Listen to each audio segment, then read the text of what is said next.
saudara yang kekasih di dalam Tuhan Yesus, puji Tuhan, kita sudah berada di penghujung tahun di bulan Desember ya.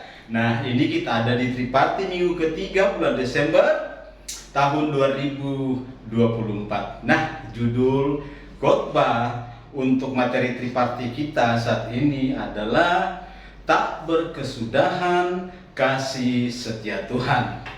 Ayatnya terdapat di dalam Ratapan pasal yang ketiga, ayat yang ke-22 dan 23. Demikian firman Allah, tak berkesudahan kasih setia Tuhan, tak habis-habisnya rahmat-Nya, selalu baru setiap pagi, besar kesetiaanmu. Nah saudara, Nabi Yeremia di dalam kitab Ratapan ini ya, dia boleh menceritakan bagaimana kasih setia Tuhan.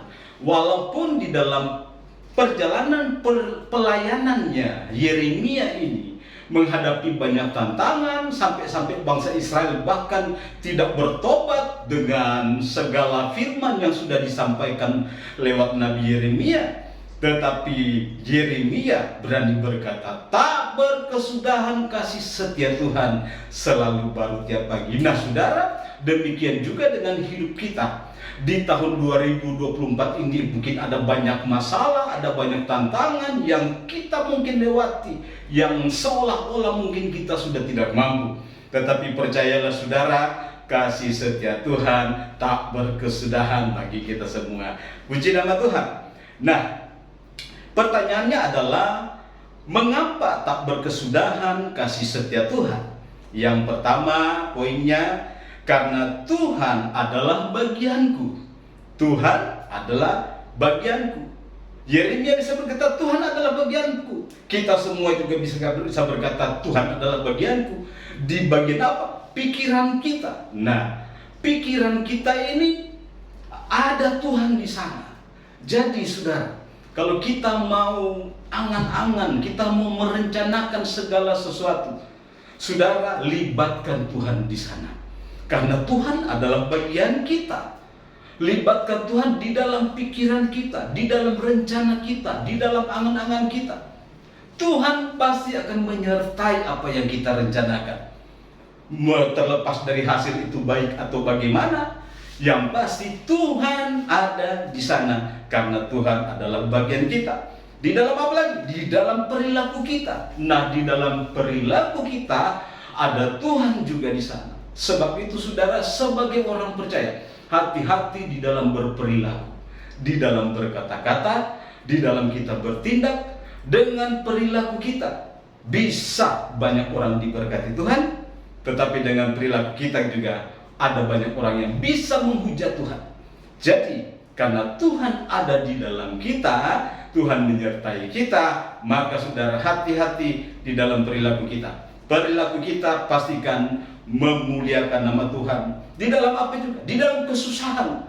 Kesusahan pun saudara, kita pasti akan disertai Tuhan. Nah, jadi jangan kita berkata ketika kita dapat masalah, kita dapat sesuatu yang tidak enak, kemudian kita berkata Tuhan tidak ada di sana.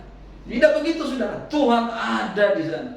Sebab itu jangan kita takut, jangan kita khawatir, karena Tuhan pasti akan membela setiap apa yang menjadi masalah kita. Nah, itu poin yang pertama. Poin yang kedua adalah Tuhan adalah baik bagi orang yang berharap padanya. Tuhan adalah baik bagi orang yang berharap padanya. Kenapa baik kalau Tuhan kita harap? Karena Tuhan pasti menolong kita, ya. Saudara kan pasti sudah mengalami bagaimana Tuhan menolong. Jadi kenapa juga? Karena Tuhan adalah baik, karena Tuhan beserta dengan kita. Itu sudah pasti. Tuhan pasti beserta dengan kita. Tuhan baik karena apa?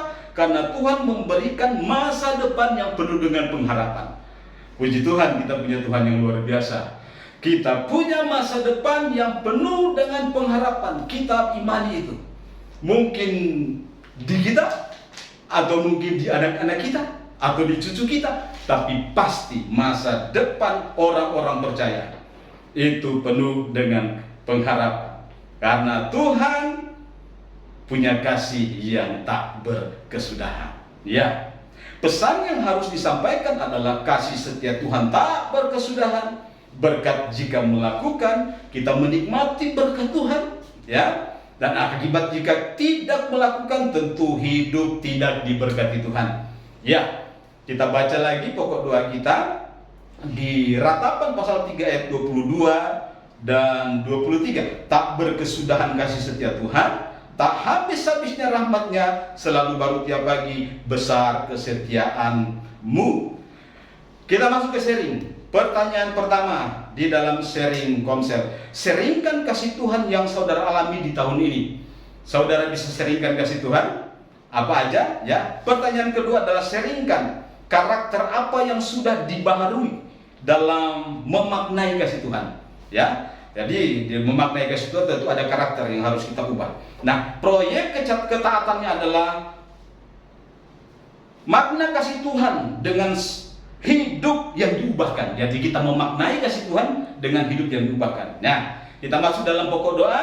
Kita berdoa bagi gembala, seluruh staf hamba Tuhan beserta dengan keluarga. Berdoa bagi pemerintahan Indonesia ini. Berdoa bagi persiapan Natal, ya. Natal di gereja kita, di 4 gereja. Dan berdoa, saudara bisa berdoa dengan pokok-pokok doa yang sudah saudara sepakati, ya. Jangan lupa di akhir komsel tripartit kita berdoa bagi keluarga yang ketepatan dengan membaca Bilangan 6 ayat 24 sampai 26.